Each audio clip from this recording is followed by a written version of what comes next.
تمام خواتین و حضرات، آپ کا بہت شکر گزار ہوں کہ اتنا وقت آپ نے دیا. اور جیسا کہ عبداللہ ملک صاحب بتا رہے تھے کہ یہ تقریب رونمائی پہلے الحمرہ ہال میں ہونی تھی، لیکن یہاں پر اس کو اسی وجہ سے لایا گیا کہ کتاب جن مقاصد کے لیے لکھی گئی ہے ان مقاصد کی تکمیل جو ہے وہ یہیں سے ہو سکتی ہے. تو اس لیے ہم آپ کے سامنے حاضر ہوئے ہیں. تو میں فرخ الیاس چیمہ صاحب آپ کا شکر گزار ہوں، عبداللہ ملک صاحب کا بھی شکر گزار ہوں، اور سلمان اکرم راجہ صاحب، خواجہ سعد رفیق صاحب، رانا کرام ربانی صاحب، احمد عبید صاحب، آپ سب کا بہت بہت شکریہ. اور جو سب سے پہلے مقرر تھے، جن کو میں پہلے نہیں جانتا تھا، انہوں نے آپ کو بتایا کہ پچھلے دور حکومت میں انہوں نے میرے پہ 2 مقدمات قائم کروائے تھے، شاید وہ مدعی تھے. آج انہوں نے کہا کہ جی وہ میرے سے غلطی ہوگی. آپ کا بہت بہت شکریہ آفتاب. میں نے آپ کا ذکر خاص طور پہ اس لیے کیا ہے کہ آج کے دور میں بھی بہت سے صحافیوں کے خلاف اور سیاسی کارکنوں کے خلاف مقدمات درج ہو رہے ہیں. تو وہ تمام لوگ جو آج کل صحافیوں اور سیاسی کارکنوں اور جو ہیومن رائٹس ایکٹیوسٹ ہیں ان کے خلاف مقدمات درج کرواتے ہیں اپنے طور پر یا کسی کے کہنے پر، ان کو آفتاب صاحب جو ہیں ان سے سبق سیکھنا چاہیے. یہ جو آپ کا لاہور ہائی کورٹ ہے اور یہ جو کراچی شہداء ہال ہے، اس کی ایک تاریخ ہے. لیکن یہ جو آپ کی لاہور ہائی کورٹ بار ایسوسی ایشن ہے، جس کے سیکرٹری صاحب جو ہیں چیمہ صاحب نے آج یہ محفل سجائی ہے، میں ان کو اور آپ سب لوگوں کو ایک خاص طور پہ تاریخی حوالے سے خراج تحسین پیش کرنا چاہتا ہوں. اور میں آپ کو یہ ایک بتانا چاہتا ہوں ایک تاریخی بات جس کا ذکر اس کتاب میں بھی ہے، روداد ستم میں بھی ہے، اور وہ یہ ہے کہ لاہور ہائی کورٹ بار ایسوسی ایشن جو ہے اس نے صرف پاکستان بننے کے بعد جمہوریت اور آئین کی بحالی کی جنگ نہیں لڑی، بلکہ پاکستان بننے سے پہلے بھی لاہور ہائی کورٹ بار ایسوسی ایشن جو ہے اس نے انسانی حقوق کے لیے اور تحریک آزادی میں بڑا اہم کردار ادا کیا ہے. اور وہ جو لاہور ہائی کورٹ بار ایسوسی ایشن کا کردار ہے اس میں شاعر مشرق حضرت علامہ اقبال کا بھی نام آتا ہے. اب یہ بات جو ہے نا، یہ میں نے ایسے تو نہیں کر دینی نا، آپ کے سامنے کوئی ایویڈنس بھی تو پیش کرنی ہے نا، ٹھوس تاریخی حقیقت. یہ تو ویسے ہی اگر میں نے بات کر دی تو میں چلا جاؤں گا، کل کو آپ بار روم میں بیٹھ کے کہیں گے دیکھو یہ ہمیں گل کر کے چلا گیا. دیکھیں، ایک آپ کی ہماری آج کا ہندوستان اور پاکستان کی تحریک آزادی کا ایک مشترکہ ہیرو ہے بھگت سنگھ. بھگت سنگھ جس کو انگریزی سامراج نے پھانسی دی تھی. تو بھگت سنگھ جو ہے اس کے حق میں قائد اعظم محمد علی جناح نے بھی آواز اٹھائی تھی، اور بھگت سنگھ کا جس ایک خصوصی اسپیشل ٹریبیونل جو ان کے خلاف کیس چلا رہا تھا، اس ٹریبیونل کی جو لیگل حیثیت تھی کہ کیا وہ آئین کے یا قانون کے مطابق ہے یا نہیں، تو اس ٹریبیونل کی جو لیگل پوزیشن ہے اس کو ڈٹرمن کرنے کے لیے لاہور ہائی کورٹ بار ایسوسی ایشن نے اپنے سینئر وکلا کی ایک کمیٹی بنائی. اس کمیٹی کی جو رپورٹ ہے وہ 19 جون 1930 کو سبمٹ کی گئی. شاید اب وہ لاہور ہائی کورٹ کے ریکارڈ میں وہ رپورٹ نہیں ہوگی، لیکن انڈیا میں ایک ہسٹورین ہیں اے جی نورانی، اور اے جی نورانی صاحب نے بھگت سنگھ پر جو اپنی ایک کتاب لکھی ہے اور بڑی ریسرچ بیسڈ کتاب ہے، اس میں انہوں نے بہت سے ہسٹوریکل ڈاکومنٹس جو ہیں ان کو اکٹھا کر دیا ہے، اور جو انہوں نے وہ لاہور ہائی کورٹ بار ایسوسی ایشن کی اس کمیٹی کی رپورٹ اپنی کتاب میں شامل کی ہے. وہ ہائی کورٹ بار ایسوسی ایشن کی رپورٹ جو ہے وہ یہ کہتی ہے کہ بھگت سنگھ کا جس قانون کے تحت ٹرائل ہو رہا ہے یہ قانون غلط ہے، بھگت سنگھ کا ٹرائل غلط ہے اور اس کو کسی قسم کی کوئی سزا نہیں دی جانی چاہیے. اور اس رپورٹ پر جن اس زمانے کے 5 نامور وکلا کے دستخط ہیں، ایک تو ہیں گوکل چند نارنگ، برکت علی ایڈوکیٹ, نانک چند ایڈوکیٹ اور ڈاکٹر محمد اقبال ایڈوکیٹ. علامہ اقبال نے بھی اس پہ دستخط کیے. اب کتاب اگر پاکستان میں چھپی ہوتی تو بہت سے لوگوں نے کہنا تھا جی یہ تو کوئی پروپیگنڈا مٹیریل ہے. کتاب بھی انڈیا میں شائع ہوئی ہے اور اس رپورٹ کا تھوڑا سا انہوں نے عکس بھی شامل کیا ہے. تو یہ میں نے آپ کو ہسٹوریکل بات اس لیے بتائی ہے کہ یہ وہ فورم ہے, لاہور ہائی کورٹ بار ایسوسی ایشن کا وہ فورم ہے جس کے ساتھ علامہ اقبال منسلک رہے, اور انہوں نے اس دور میں انگریزی سامراج کے خلاف آواز اٹھانے والے بھگت سنگھ کے حق میں انہوں نے ایک رپورٹ لکھی.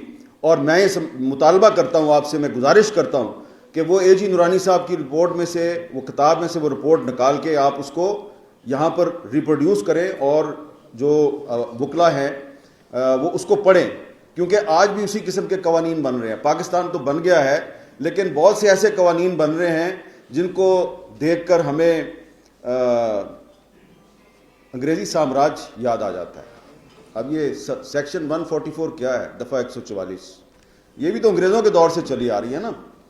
تو یہ میں یہ سمجھتا ہوں کہ اس کتاب میں نے اس واقعے کا اسی لیے ذکر کیا ہے کہ آج کے پاکستان میں یہ جو جبر اور ظلم ہو رہا ہے اس کو جاری رکھنے کے لیے جو برطانوی سامراج کے قوانین ہیں ان کو آج بھی استعمال کیا جا رہا ہے. اگر اس کو تبدیل بھی کیا جاتا ہے تو اس کو نئی شکل میں دوبارہ مسلط کر دیا جاتا ہے. تو یہ دراصل میری روداد ستم نہیں ہے, یہ قائد اعظم اور علامہ اقبال کے پاکستان کی روداد ستم ہے جس میں آئین اور قانون بھی مظلوم ہے, جس میں جمہوریت بھی مظلوم ہے, جس میں میڈیا بھی مظلوم ہے, جس میں انصاف کے ادارے بھی مظلوم ہیں, کیونکہ وہاں پر بیٹھے ہوئے جج جو ہیں اگر وہ کسی کی مرضی کا فیصلہ نہیں کرتے تو پھر ان کے ساتھ وہی کچھ ہوتا ہے جو کہ جسٹس سمدانی کے ساتھ ہوا تھا.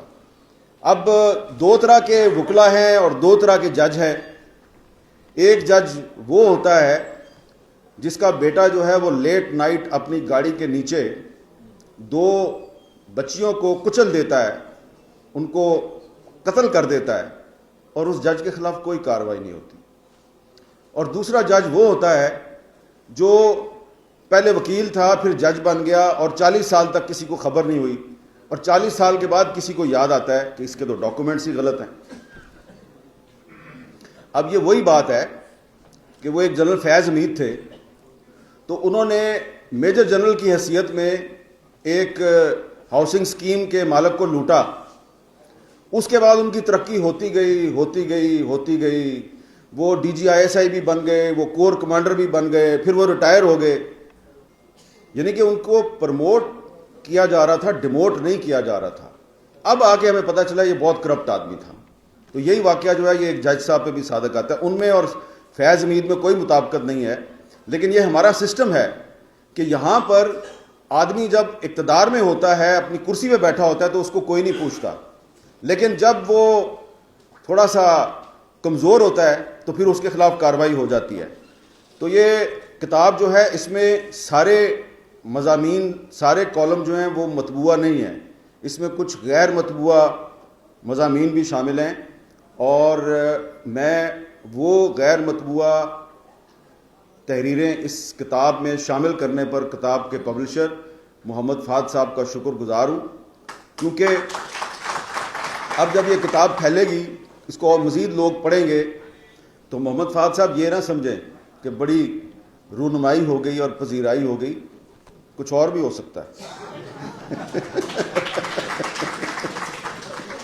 کیونکہ ہم نے تو سلمان اکرم راجہ صاحب نے آپ کو بتایا کہ ایک جج کے انکار کی کہانی, اس میں ہم نے ایک صرف جج کے انکار کی کہانی نہیں لکھی, بہت سے صحافیوں کے انکار کی کہانی بھی لکھی ہے.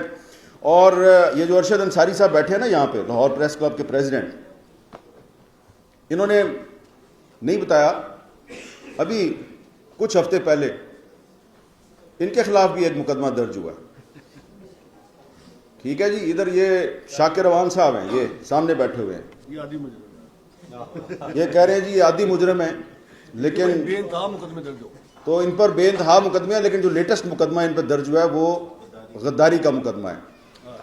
تو غداری کے مقدمے جو پہلے درج ہوتے رہے اور جو آج درج ہوتے رہے ہیں، ہم ان کو پہلے بھی غلط کہتے تھے، ہم ان کو آج بھی غلط کہتے ہیں.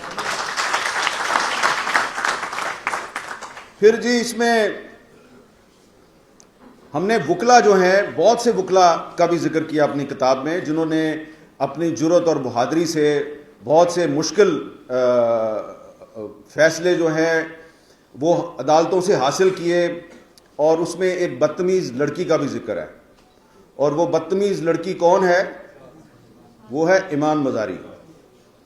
تو یہ جو کتاب ہے یہ ان تمام بدتمیز لوگوں کے خیالات کی ترجمانی کرتی ہے جو پاکستان میں آئین اور قانون کی بالادستی چاہتے ہیں. اور میں نے ایک جگہ پہ گستاخی کی ہے، آپ میں سے بہت سے لوگ میرے سے شاید اتفاق نہ کریں، لیکن جیسا کہ یہاں پہ کہا گیا کہ صرف عقل اور فہم کی بات نہیں کرنی چاہیے، کبھی کبھی جنون جو ہے وہ بھی غالب آ جاتا ہے. یہ احمد اویس صاحب کہہ رہے تھے.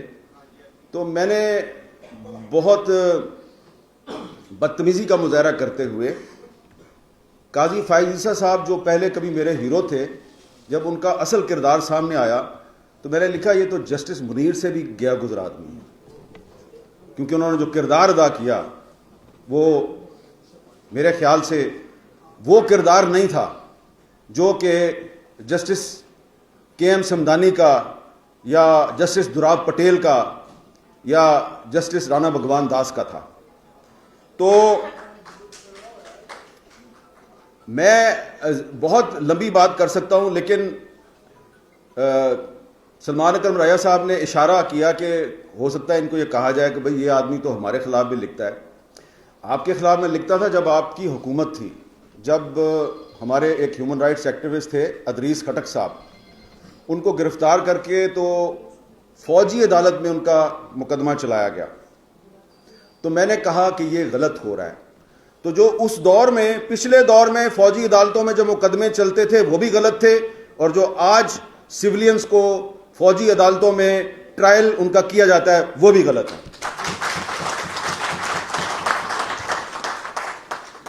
اور آئینی ترامیم کا ذکر ہو گیا، اس پہ میں مزید کیا بات کروں. 26ویں ترمیم کا بھی ذکر ہو گیا، 27ویں ترمیم کا بھی ذکر ہو گیا. لیکن شکر ہے کہ پاکستان میں آپ جیسے لوگ بھی موجود ہیں جو یہ بات ببانگ دہل کہتے ہیں کہ کوئی آئین میں ترمیم کے نام پر ایسا کام نہ کرو کہ 1973 کے آئین کا چہرہ ہی بگڑ جائے. اس کی وجہ یہ ہے کہ یہ اب ہمارے پاس، اہل وطن کے پاس، یہ ایک واحد کنسنسس ڈاکومنٹ ہے.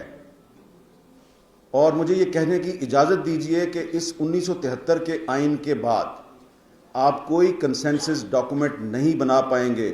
کہاں سے لاؤ گے آپ ذوالفقار علی بھٹو؟ کہاں سے عبد الولی خان کو لے کے آؤ گے؟ کہاں سے غوث بخش بزندوں کو لے کے آؤ گے؟ وہ ولی خان جس پر کہ لیاقت باغ میں ان کے جلسے پہ فائرنگ ہوئی تو وہ لاشیں اٹھا کر پشاور واپس گئے، لیکن انہوں نے واپس آ کے اسمبلی میں آئین جو ہے اس کی منظوری میں اہم کردار ادا کیا. کیا آج کے سیاستدانوں میں اتنی ٹالرنس اور برداشت ہے؟ یہ اس کا جواب آپ کو پتہ ہے. تو یہ دوبارہ نہیں ہوگا. اس لیے اگر آپ نے یہ ملک بچانا ہے، اس کو قائم رکھنا ہے، اس کو مضبوط رکھنا ہے، تو پھر اس آئین کی حفاظت کیجئے. اپنے ہاتھوں سے اگر آپ اس آئین کا حلیہ بگاڑ رہے ہیں تو اس کا مطلب ہے کہ آپ پاکستان کے ساتھ دشمنی کر رہے ہیں. خدا را یہ جو دشمنی کا رویہ ہے آئین کے ساتھ، اس کو بند کریں. اور خواجہ سعد رفیق صاحب جو ہیں، انہوں نے بہت سی کڑوی کسیلی باتیں جو ہیں وہ بڑے نرم لہجے میں کہہ دی ہیں، اور یہی ان کا کمال ہے. اور جو انہوں نے آج کل کی سیاسی جماعتوں کو نیم جمہوری سیاسی جماعتیں قرار دیا، یہ بالکل انہوں نے صحیح کہا ہے. میں تو کچھ سیاسی جماعتوں کو نیم جمہوری بھی نہیں سمجھتا، وہ آمرانہ جماعتیں ہیں، کیونکہ وہاں پر آپ اختلاف رائے کر ہی نہیں سکتے. تو اس لیے ان سیاسی جماعتوں کو بھی جو ہے ایک حقیقت کا آئینہ دکھانا بڑا ضروری ہے. اور اگر یہ سیاسی جماعتیں یہ سمجھیں آج کہ کل کیونکہ ہمیں مار پڑی ہے تو آج پھر ہم نے آ کے جو کل ہمیں مار رہا تھا اس کو پھینٹی لگانی ہے، تو اس طرح تو کام نہیں چلے گا. کیونکہ کل اور آج پھینٹی لگانے والا تو ایک ہی ہے.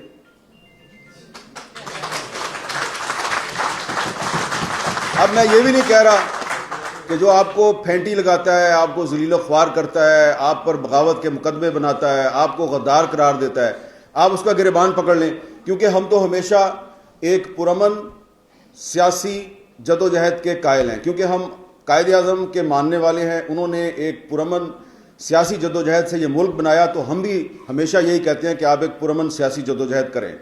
تو پرامن سیاسی جدوجہد کرنے کے لیے یہ ضروری ہے کہ ہماری جو سیاسی جماعتیں ہیں وہ ایک دوسرے کو برداشت کریں اور کچھ نکات پر ایک دوسرے کے ساتھ مکالمہ کر کے ڈائلاگ بھی کریں.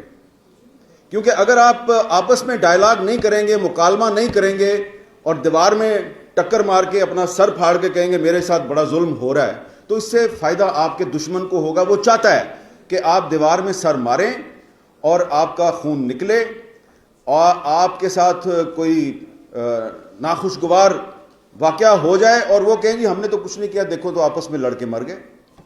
تو اس لیے یہ جو روداد ستم ہے, یہ روداد ستم آپ کو پکار پکار کر کہہ رہی ہے کہ خدا کے لیے اس آئین کو بچاؤ, کیونکہ یہ آئین بچے گا تو یہ قائد اعظم کا پاکستان بچے گا. اور قائد اعظم کا پاکستان صرف اس صورت میں بچے گا کہ اگر پاکستان کی تمام اہم پولیٹیکل پارٹیز اور تمام سٹیک ہولڈرز جو ہیں وہ کم از کم اس ملک کو بچانے کے لیے ایک نقطے پر آپس میں مکالمہ کریں. اختلاف کرتے جائیں, آپس میں ایک دوسرے پہ تنقید ضرور کریں, لیکن آئین کو بچانے کے لیے اور آئین کا حلیہ بگاڑنے کے خلاف آپ کو ایک آپس میں اتفاق رائے کرنا پڑے گا, ایک مشترکہ حکمت عملی اختیار کرنی پڑے گی. اور وہ مشترکہ حکمت عملی صرف ایک ہی طریقے سے ہو سکتی ہے کہ آپس میں مکالمہ کریں, آپس میں مکالمہ کریں. یہی ہے لاہور ہائی کورٹ بار ایسوسی ایشن کی روایت. اور آج لاہور ہائی کورٹ بار ایسوسی ایشن کے اس پلیٹ فارم سے میں پاکستان کی تمام سیاسی جماعتوں کو یہ اپیل کرتا ہوں کہ آئین اور قانون کی بالادستی کے لیے ایک دوسرے کے ساتھ ڈائلاگ کریں. بہت بہت شکریہ. بہت شکریہ منیر صاحب. اب میں